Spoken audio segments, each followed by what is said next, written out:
think I'm becoming a better person after leaving the Jehovah's Witnesses. No, you're not.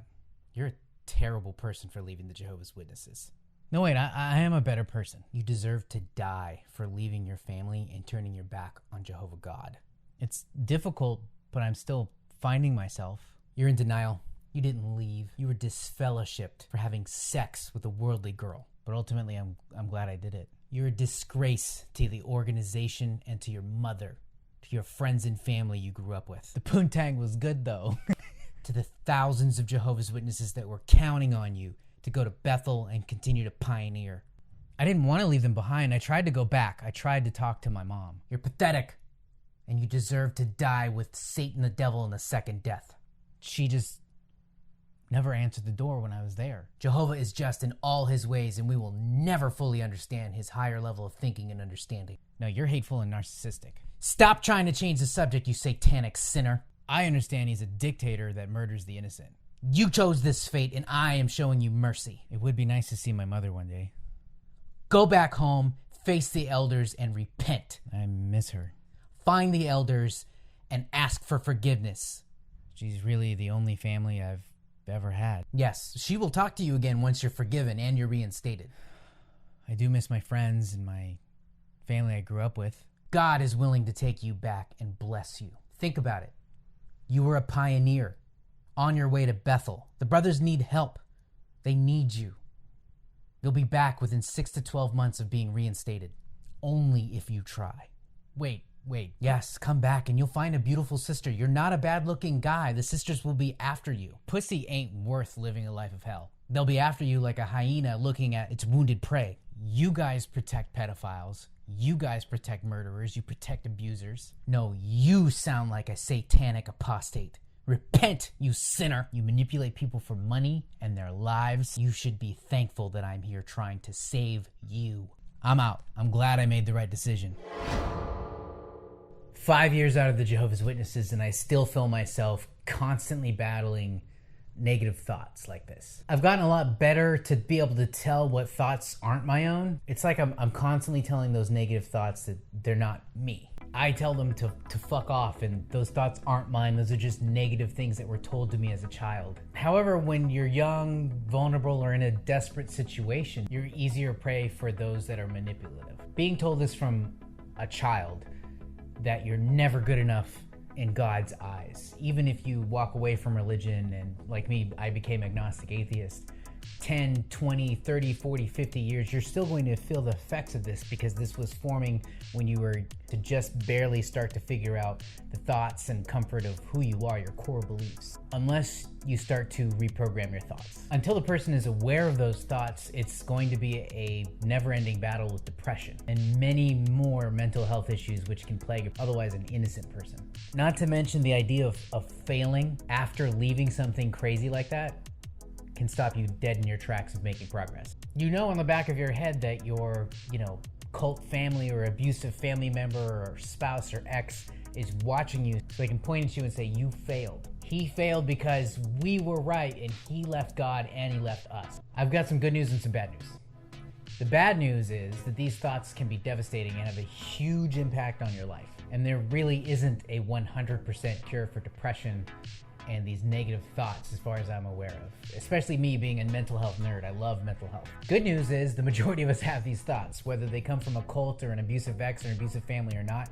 Everyone has some kind of abuse or trauma that they've come from. We all go through it. We're all just figuring this out. No one has 100% of the answers. More good news is that once you start identifying these thoughts, emotions, behaviors, and patterns that you go into, you can identify them and put in countermeasures to prevent and overcome them in most cases. And over time, this gives you more of a say in your life and the actions that you take, so that we get out of the slavery of a depressive episode. Without knowing it, for many years, I've had it affect friendships, relationships, dating life, jobs, work ethic, even having the ability to want to get out of bed to go to work or just to make myself a cup of coffee. The habit of instilling very low self-esteem in someone and making them reliant on an outside source of validation, either a church, a cult, a person, a leader, a corporation, a government, or otherwise, is effective, and that sticks with a person for a very long time, until they usually get to the point of like, this isn't working anymore, I don't like how this feels, I don't know what's going on, I need to fix this. There needs to be the right kind of therapy and an ability for you to take actions to rewire your brain of thinking more positively. I mean, it's funny, it's on a wide scale. Most of the world is dominated by dictatorships or governments that know how to manipulate people. These techniques are common because they're effective, they work. People remember fear more than they do love. I've asked myself questions constantly as an adult, like, am I good enough to become a filmmaker? Mentally in a good enough place to show my best self and handle whatever life throws at me, even if it knocks me down, to get back up again? Am I comfortable living on my own and facing my own demons of a way that I was forced to live growing up? Am I good enough? Am I a loser? Can I really make it out in the real world? Correct me if I'm wrong, but if you've come from a similar background, abusive parents, cult upbringing, or an abusive relationship, you probably have some of these thoughts yourself. Schools treat children like shit, governments treat children like shit, and adults hurt people. I really don't think any kind of movement can fully save us until we've taken the time to recognize that we need to heal. Immigrant kids for several generations were forced to just survive because they were new in a new country with so many things against them.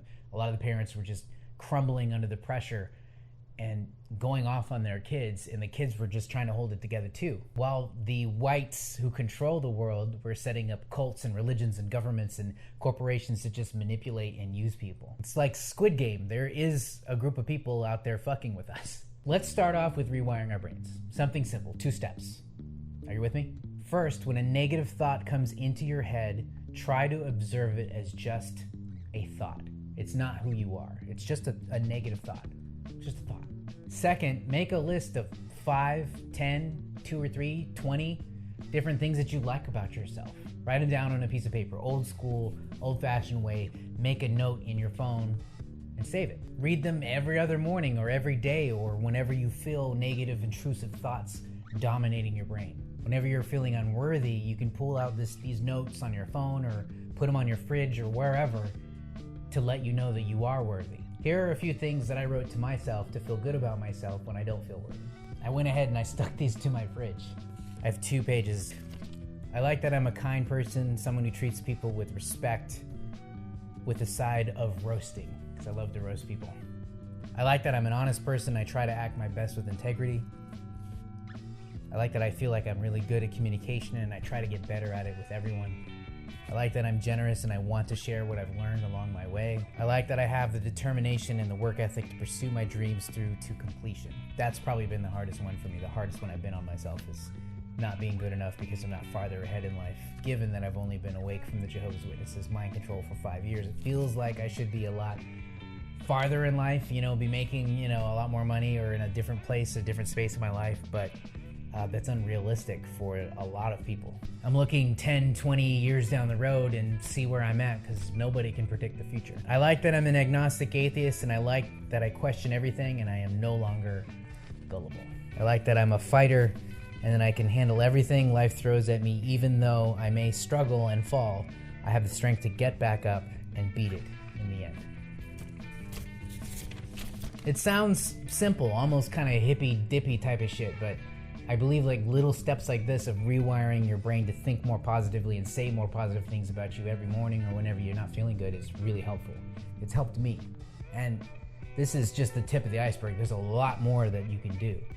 Because I believe you can't fully love someone else until you love yourself, until you think positively and highly of yourself, which is just high self-esteem. You can't be amazing at your dreams if you hate yourself.